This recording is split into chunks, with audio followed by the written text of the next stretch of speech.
انسان جب مرتا ہے، جب موت کی گھاٹ اتر رہا ہوتا ہے، جب آدھی روح اندر اور آدھی روح باہر ہوتی ہے، اس وقت انسان کو اس قدر شدت سے پیاس کیوں لگتی ہے کہ اگر اسے ساتوں سمندر کا پانی بھی پلا دیا جائے تب بھی اس کی پیاس نہیں بجھتی؟ وہ کون سا انسان ہے جس کی موت کے وقت اس قدر پیاس لگتی ہے کہ اگر ساتوں سمندر کا پانی بھی اسے پلا دیا جائے تب بھی اس کی پیاس نہیں بجھتی؟ اور وہ کون سا انسان ہے کہ موت کے وقت جب اسے پیاس لگتی ہے تو اسے جنت کی نہروں کا پانی پلایا جاتا ہے؟ اللہ اکبر، اس کی پیاس بجھائی جاتی ہے۔ یاد رہے، انسان جب پیدا ہوتا ہے تو روتا ہوا پیدا ہوتا ہے۔ توجہ طلب بات ہے، انسان ماں کے شکم میں تھا، بچہ ماں کے شکم میں تھا، کبھی نہیں رویا تھا۔ ماں کے شکم کے جہان میں تھا، کبھی نہیں رویا تھا، لیکن جیسے ہی ماں کے شکم سے ماں کی گود میں آیا بچہ رونے لگ گیا۔ ایمان سے بتاؤ، رونے کا یہ سلیقہ اسے کس نے سکھایا؟ ماں کے پیٹ والے جہان نے سکھایا؟ نہیں، وہ تو ماں کے پیٹ کے اندر روتا ہی نہیں تھا۔ جیسے ہی وہ ماں کے پیٹ والے جہان سے دنیا جہان میں آیا، جیسے ہی اس جہان میں قدم رکھا، ماں کی گود میں آیا تو وہ رونے لگ گیا۔ رونے کا سلیقہ اسے کس نے سکھایا؟ میرے اللہ نے سکھایا۔ اللہ تعالیٰ نے سب سے پہلے اسے پینے کا طریقہ نہیں سکھایا، بولنے کا طریقہ نہیں سکھایا، کچھ بھی نہیں دیا اسے سوائے رونے کے۔ کیوں؟ اس لیے کہ رونا میرے اللہ کو بہت زیادہ پسند ہے۔ خشیت الہی میں گڑ گڑا کر رونا، خون کے آنسو بہانا، راتوں کی تاریکیوں میں اٹھ اٹھ کر بے قراری کے عالم میں اللہ کے حضور آنسو بہانا میرے اللہ کو بہت زیادہ پسند ہے۔ انسان جب پیدا ہوتا ہے کیوں روتا ہے؟ اس لیے کہ وہ یہ والا جہان چھوڑ رہا ہوتا ہے، ماں کے شکم والا جہان چھوڑ رہا ہوتا ہے، اور یہی صدمہ بچے کو خوب رلاتا ہے۔ اس جہان کی جدائی اسے اس قدر رلاتی ہے، تڑپاتی ہے۔ اور جب انسان مرتا ہے، کچھ لوگ ہوتے ہیں جو موت کے وقت بہت زیادہ روتے ہیں، رونے کی بھرپور کوشش کرتے ہیں، لیکن ان کا رونا کوئی نہیں سنتا۔ عزیز و اقارب بیٹھے ہیں، دوست رشتہ دار بیٹھے ہیں، کوئی سورہ ملک پڑھ رہا ہے، کوئی سورہ یاسین پڑھ رہا ہے، کوئی کہہ رہا ہے پڑھو لا الہ الا اللہ محمد الرسول اللہ، لیکن وہ کہتا ہے مجھے پانی دو۔ عزیز و اقارب اولاد کہتی ہے پڑھو لا الہ الا اللہ، آگے باپ کہتا ہے بیٹے مجھے پانی دو۔ بھرپور کوشش کرتا ہے بیٹے مجھے پانی دو، لیکن بیٹا سن بھی نہیں سکتا، باپ کا تڑپنا سن بھی نہیں سکتا، باپ کا بولنا، باپ کا تڑپنا، باپ کا رونا بیٹا سن بھی نہیں سکتا۔ باپ کو اس قدر شدت کے ساتھ پیاس لگی ہوئی ہے کہ اگر ساتوں سمندر کا پانی بھی مرنے والے کو پلا دیا جائے تو اس کی پیاس نہیں بجھے گی۔ یہ کون سا انسان ہے جس کو اس قدر پیاس نے گھیرا ہوا ہے، پیاس تکلیف دے رہی ہے، موت کے وقت بڑی شدت کا سامنا کرنا پڑ رہا ہے؟ یہ وہ انسان ہے جو دنیا میں غفلت کی زندگی گزار کے گیا۔ آج وہ روتا ہے، کوشش کرتا ہے کہ آنکھوں سے آنسو نکلیں، کوئی میرا رونا دیکھ تو سکے، لیکن اس کی آنکھوں سے آنسو نہیں نکلتے۔ آنسو نکالنے کی قوت اللہ تعالیٰ چھین لیتا ہے۔ یہ وہ انسان ہوتا ہے جس نے زندگی غفلت میں گزاری ہوئی ہوتی ہے، جس نے دنیا میں اپنے نفس کو سب کچھ سمجھا، خدا کو خدا نہیں سمجھا، نفس کی پوجا کرتے کرتے اپنے نفس امارہ کو خدا مان بیٹھا۔ جب نفس امارہ کو خدا مان بیٹھا تو رہی سہی خدا رسول کی محبت دل میں تھی بھی تو وہ بھی ختم ہو گئی، جب سے نفس کے ساتھ اس نے محبت کی۔ نفس امارہ کو اپنا سب کچھ سمجھا، اور نفس امارہ نے اسے طرح طرح کے گناہوں کی دلدل میں اس قدر پھنسایا کہ باہر نکلنے کو کوئی راستہ ہی نہ ملا، پھر توبہ کی فرصت بھی نہ ملی، پھر اللہ کے حضور گڑ گڑا کر رونے کی فرصت بھی نہ ملی۔ یہ انسان جب مرتا ہے تو اسے بہت زیادہ پیاس لگتی ہے، اس کی آنکھیں کھلی کی کھلی رہ جاتی ہیں، آنکھیں چھت پر لگی ہوئی ہوتی۔ عزیز و اقارب کہتے ہیں کلمہ پڑھو تاکہ خاتمہ ایمان پر ہو جائے، یہ اندر ہی اندر کہتا ہے نہیں نہیں مجھے پانی دو، مجھے پانی دو۔ ایک طرف یہ گنہگار ہے جو پانی پانی کر رہا ہے موت کے وقت، دوسری طرف مومن ہے، متقی پرہیزگار ہے، جس نے زندگی اللہ کی عبادت میں گزاری، بھوک میں بھی اللہ تعالیٰ کی شکر گزاری نہیں بھولا، اللہ تعالیٰ کی شکر گزاری کا دامن مضبوطی سے پکڑا، نماز کا دامن مضبوطی سے پکڑا، قرآن کا دامن مضبوطی سے پکڑا۔ یہ وہ مومن ہے جو راتوں کی تاریکیوں میں اٹھ اٹھ کر اللہ کے حضور جھکتا تھا، بے قراری کے عالم میں اللہ کے حضور روتا تھا، گڑ گڑا کر روتا تھا، توبہ کرتا تھا، اللہ مجھے کسی چیز کی ضرورت نہیں، بس تو راضی ہو جا، میرے لیے بس اتنا ہی کافی ہے۔ جوانوں، زندگی 2 دن کی ہے مگر کام 3 دن کے ہیں۔ عقل مند ہونے کے باوجود بھی، باشعور ہونے کے باوجود بھی، پھر بھی ہم نہ سمجھ سکے کہ 2 دن کی زندگی میں 3 دن کے کام بھلا کیسے ہو سکتے ہیں۔ ہمارے عزیز و اقارب میں سے کوئی فوت ہوا ہوگا، آپ نے غور کیا ہوگا کہ اس کے کام دھرے کے دھرے رہ گئے، کوئی بھی کام زندگی میں وہ مکمل نہ کر سکا۔ ہمارے ساتھ بھی ایسا ہی ہونے والا ہے، ہمارے کام دھرے کے دھرے رہ جائیں گے، کوئی بھی کام مکمل نہیں ہوگا کہ موت کا فرشتہ آئے گا، روح نکال کے چلا جائے گا، ہم اس دنیا فانی سے رخصت ہو جائیں گے۔ ایک وہ ہے موت کے وقت اسی اس قدر پیاس نے تکلیف میں ڈال رکھا ہے، اور ایک طرف یہ مومن کھڑا ہے۔ مومن جب مرتا ہے نا، اللہ کا محبوب جب مرتا ہے نا، پیاس اسے بھی لگتی ہے، یہ بھی کہتا ہے مجھے پانی دو، مجھے پانی دو، لیکن اللہ کی طرف سے اس کے پاس ایک مدد آتی ہے۔ وہ مدد کون سی ہوتی ہے کہ پیاس کے وقت اس کی آنکھوں سے ایک آنسو نکل آتا ہے، کیونکہ یہ تو رونے کا عادی تھا، کیونکہ یہ تو دنیا میں، زندگی میں، خشیت الہی میں، خوف خدا میں، معرفت الہی میں، محبت رسول میں رونے کا عادی تھا، راتوں کی تاریکیوں میں اٹھ اٹھ کر گڑ گڑا کر رویا کرتا تھا۔ موت کے وقت بھی یہ رو پڑے گا، اس کی آنکھوں سے ایک آنسو نکل ہے، وہی ایک آنسو اس کی ساری پیاس بجھا کر رکھ دے گا، ساری پیاس ختم کر کے رکھ دے گا، وہی ایک آنسو۔ رسول کریم صلی اللہ علیہ وسلم نے فرمایا، صحابہ کیا تم جانتے ہو خشیت الہی میں رونے والے مومن کی آنکھوں سے نکلا آنسو کی ایک قطرے کے اندر کتنی طاقت ہوتی ہے، کتنی قوت ہوتی ہے؟ تو میرے کریم نبی نے فرمایا، صحابہ جہنم کی آگ کو دنیا کی کوئی بھی طاقت بجھا نہیں سکتی، 7 سمندر کا پانی بھی جہنم کی آگ کو نہیں بجھا سکتا۔ 7 سمندر کا کتنا وسیع پانی ہے، کتنا وسیع پانی ہے، جہنم کی آگ کو نہیں بجھا سکتا۔ مگر سنو، خشیت الہی میں، خوف خدا میں گڑ گڑا کر اللہ کی حضور رونے میں، مومن کی آنکھوں سے نکلا آنسو کا ایک قطرہ، اس کے اندر اتنی طاقت ہوتی ہے کہ وہ جہنم کی آگ کو بآسانی بجھا سکتا ہے۔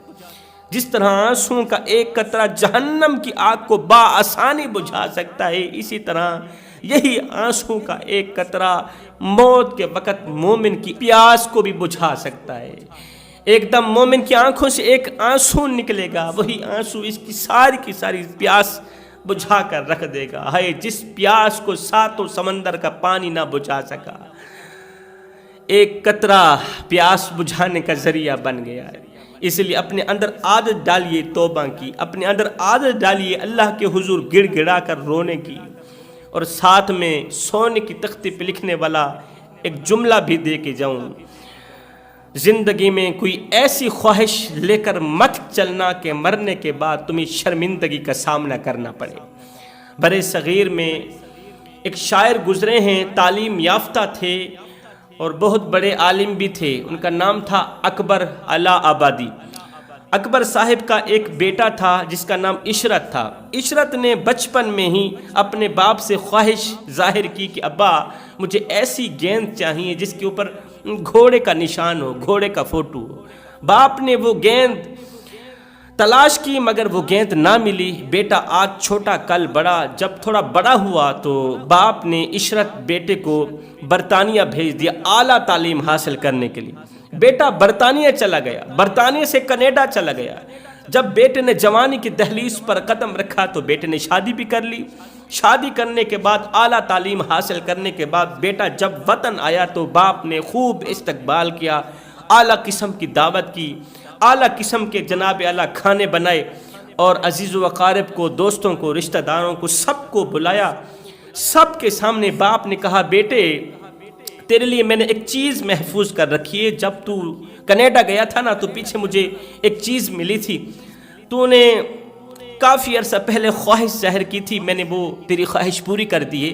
باپ اندر گیا، وہی گیند جس کے اوپر گھوڑے کا نشان تھا لے کر آیا، اپنے بیٹے کو دیتے ہوئے کہا یہ لیجیے اپنی مطلوبہ خواہش، یہ لیجیے اپنی مطلوبہ گیند. تو نے 7 سال کی عمر میں خواہش ظاہر کی تھی کہ مجھے ایسی گیند چاہیے جس کے اوپر گھوڑے کا نشان ہو، گھوڑے کی علامت ہو. تو بیٹے یہ لیجیے گیند. بیٹے نے وہ گیند لی. گیند لیتے ہی اس کا سر شرم سے جھک گیا، کیونکہ اس وقت بیٹے کی خواہشات بدل چکی تھی، بیٹے کی حرکات بدل چکی تھی. جب زندگی ایک مرحلے سے دوسرے مرحلے میں منتقل ہوتی ہے نا تو پھر خواہشات بھی بدل جاتی ہیں، پھر حرکات بھی بدل جاتی ہیں.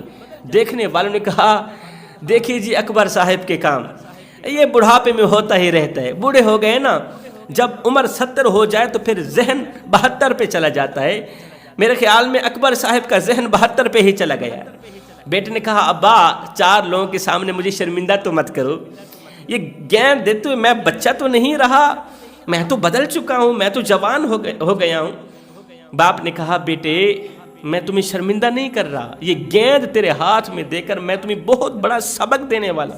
وہ سبق یہ ہے بیٹے، جس طرح بچپن کی خواہش آج تجھے شرمندہ کر رہی ہے، جس طرح بچپن کی خواہش آج تجھے شرمندہ کر رہی ہے، اسی طرح بیٹے دنیا میں زندگی میں کوئی ایسی خواہش لے کر مت چلنا، زندگی میں کوئی ایسی خواہش لے کر مت چلنا کہ قیامت کے دن تجھے رسوا ہونا پڑے، کہیں قیامت کے دن تجھے ذلیل و خوار نہ کر دے. یہ خواہش قیامت کے دن تجھے شرمندہ نہ کر دے، ایسی خواہش لے کر مت چلنا. آج ہم نے نفسانی خواہشات کو اپنا سب کچھ سمجھ لیا، نفسانی خواہشات کو خدا مان بیٹھے، خدا کو خدا ماننا بھول گئے، نفسانی خواہشات کو اپنا خدا بنا لیا. جدھر کو نفس کہتا ہے ہم ادھر کو جاتے ہیں. آج مسجدیں ویران پڑی ہیں، مسجدوں میں پڑی چٹائیاں ہمارا انتظار کر رہی ہیں، لیکن ہم نفس کے پجاری نفس کو خدا مان بیٹھے. آج زندگی کا جب سال مکمل ہوتا ہے تو ہم سالگرہ مناتے ہیں، برتھ ڈے کے موقع پر سالگرہ مناتے ہیں، کیک کاٹتے ہیں. پچھلی عمر تو یاد ہے، آگے والی عمر یاد نہیں ہے. پچھلی زندگی یاد ہے، آگے والی زندگی یاد نہیں. ماضی یاد ہے، مستقبل کو بھول بیٹھے ہیں کہ مستقبل میں ہمارے ساتھ کیا ہونے والا ہے. جس چیز کو بھول جانا چاہیے تھا اسے نہیں بھولے، جس چیز کو یاد رکھنا چاہیے تھا اس چیز کو ہم بھول گئے. جوانوں اپنی جوانی اس طرح گزارو کہ تمہاری جوانی دوسروں کی جوانی سے کئی درجے خوبصورت ہو، تمہاری زندگی دوسروں کی زندگی سے خوبصورت ہونی چاہیے. کس قدر ہوں گی تم اپنی زندگی میں اللہ کی عبادت کرو، خوب عبادت کرو، اللہ کے حضور رویا کرو، گڑ گڑا کر رویا کرو. وہ ایک فقیر تھا، تتی ریت پہ سویا ہوا تھا، دریا کے من پہ تتی ریت پہ سویا ہوا تھا. ٹھنڈی ٹھنڈی ہوا چل رہی تھی، ہلکی ہلکی بوندا باندی بھی ہو رہی تھی. اس کی عادت تھی وہ روزانہ تتی ریت پہ ہی سو جاتا تھا.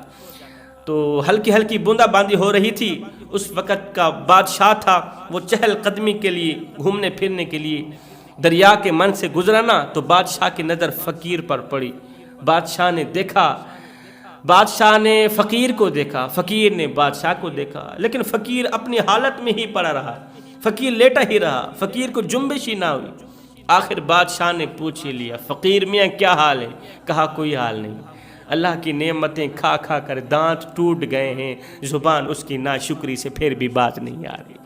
بادشاہ نے پوچھا فقیر میاں بتا کیسی گزر رہی؟ کہا نہ پوچھ بادشاہ، کچھ آپ جیسی گزر رہی ہے اور کچھ آپ سے اچھی بھی گزر رہی ہے. بادشاہ کی آنکھیں کھلی کی کھلی رہ گئیں. بادشاہ نے کہا او فقیر بابے تجھے پتہ ہے تو کیا کہہ رہا ہے؟ اوے میرے جیسی زندگی گزارنے کا تصور نہیں کیا جا سکتا، اور تو کہتا ہے تم مجھ سے بھی اچھی زندگی گزار رہا ہے.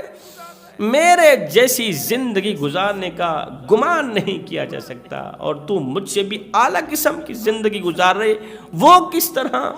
فقیر نے کہا بادشاہ وہ اس طرح کہ تو پھولوں کے بستر پہ سوتا ہے، میں تتی ریت پہ سوتا ہوں۔ جب تیری اور میری آنکھ لگ جاتی ہے، جب ہم دونوں کو نیند آ جاتی ہے، اس وقت تجھے پتہ یہ نہیں ہوتا کہ میں پھولوں کے بستر پہ سویا ہوں، اور مجھے پتہ یہ نہیں ہوتا کہ میں تتی ریت پہ سویا ہوں۔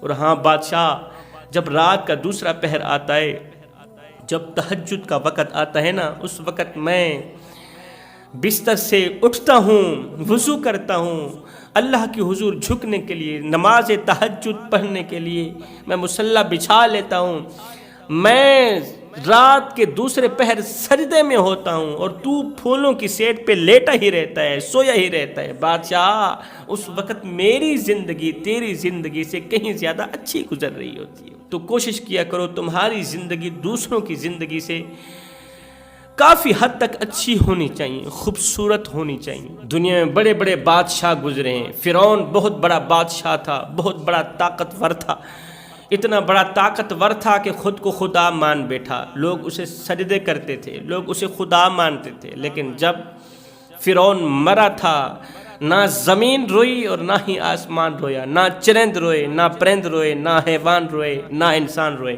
بلکہ جہاں تک یہ خبر گئی لوگ خوشی سے جھوم اٹھے، سرشار ہو گئے کہ مر گیا مردود، نہ فاتحہ نہ درود۔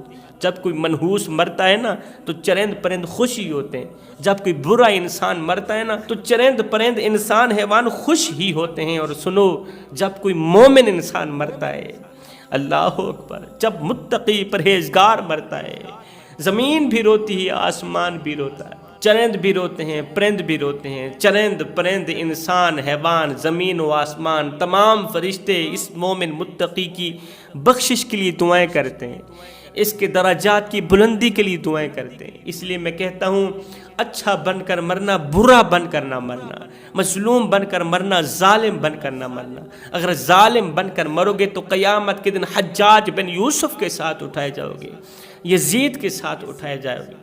اور سنو، اگر مظلوم بن کر مرو گے تو قیامت کے دن مولا حسین کے ساتھ اٹھائے جاؤ گے۔